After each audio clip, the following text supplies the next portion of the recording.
చౌటుప్పల్లో ఆ రోజు రాజగోపాల్ రెడ్డి గారు కాంగ్రెస్ మునుగోడు శాసనసభ్యుడిగా నా చేతిలో ఉన్న మైకు గుంజుకుంటున్నప్పుడు జరిగిన వాగ్వాదం రేషన్ కార్డుల పంపిణీలోనే. అక్కడ మా ఎమ్మెల్యే లేడు, నేను మంత్రిగా నేను ఈంచెల్లి పోతూ సూర్యాపేటకు పోతూ అందవే యాదాద్రి భువనగిరి కలెక్టర్ గారు, సార్ మీరు ఇక్కడ కూడా ప్రారంభించిపోండి అని అంటే, సార్ నేను సూర్యాపేటకు వెళ్ళేది ఉందమ్మా, భువనగిరి అక్కడ చౌటుప్పల్ దారిలో ఉంటుంది, అక్కడ ఏర్పాటు చేయండి, నేను అక్కడ ప్రారంభం చేసిపోతా, అక్కడ స్థానిక ఎమ్మెల్యే గారిని కూడా పిలవండి అని చెప్పి పైన మేము పంచిన కార్డుల సంఖ్య 6.5 లక్షలు. ఇంతవరకు తీసేయండి, మిగతా ఉంచండి, అది తీసేయండి. మేము పంచిన కార్డుల సంఖ్య 6.5 లక్షలు. ఓకే, 6,47,479. ఇప్పుడు మీరు ప్రభుత్వంలో ఉన్నారు, లెక్కలు ఉన్నాయి అక్కడ. దీని మీద ఎవరైనా చర్చకు వస్తే ఇక నాకు ఉరేసుకుందాం, చెప్పు దెబ్బలు లాంటివి రావు. ఒక్క చెంపదెబ్బ చాలు. ఇది మీరు తప్పని నిరూపిస్తే నేను చెంపదెబ్బకు సిద్ధంగా ఉన్నా. ఇది నిజమని రికార్డులు చూపించిన మీ ప్రభుత్వ రికార్డులో కూడా ఉంది. అది నిజమే అయితే మీరు ఒక్క చెంపదెబ్బకు సిద్ధమా? నేను చెప్పుతూ కొట్టుకోవడాలు, ఉరి శిక్షలు లాంటి పెద్ద డైలాగులు మాట్లాడను. కేవలం ప్రాక్టికల్ సాధ్యమయ్యే విషయాలు మాత్రమే మాట్లాడతాను. చేయాల్సుకున్నాయన్నా, చేసినాయైనా, ఏదైనా ఓకే, సరిపోయింది అనుకుంటా మీకు. ఇక వాటి విషయానికి వద్దాం.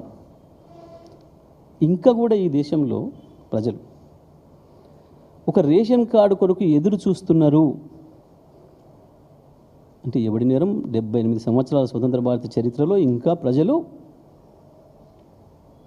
అన్నం కొరకు ఎదురు చూస్తున్నారు, ఆకలితో ఏడుస్తున్నారు అని అంటే ఎవడి ద్రోహం కాంగ్రెస్ది కాకపోతే? ఈ దేశాన్ని, ఈ దేశంలో ఉన్న రాష్ట్రాలను 50 ఏళ్ళు వరుసగా పరిపాలించిన మీరు కదా ద్రోహులు. ప్రజల్ని ఇంకా పీడనలోనే ఉంచి ఇంకా ఆకలితో చంపుతున్న దానికి కారణం మొట్టమొదటి దోషి కాంగ్రెస్ పార్టీ.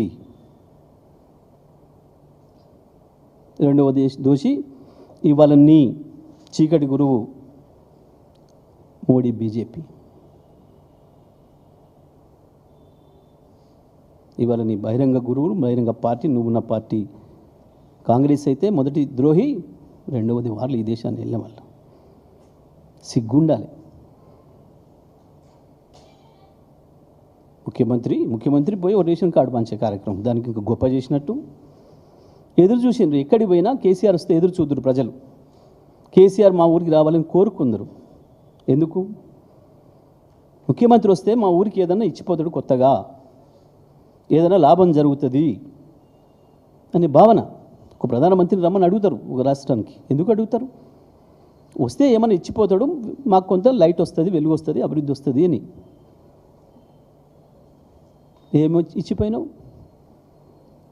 4 బూతులు దిలిపోయినావు నీ సహజ సిద్ధ స్వభావంతో తప్ప ఏమిచ్చినావు తుమతుర్తికి?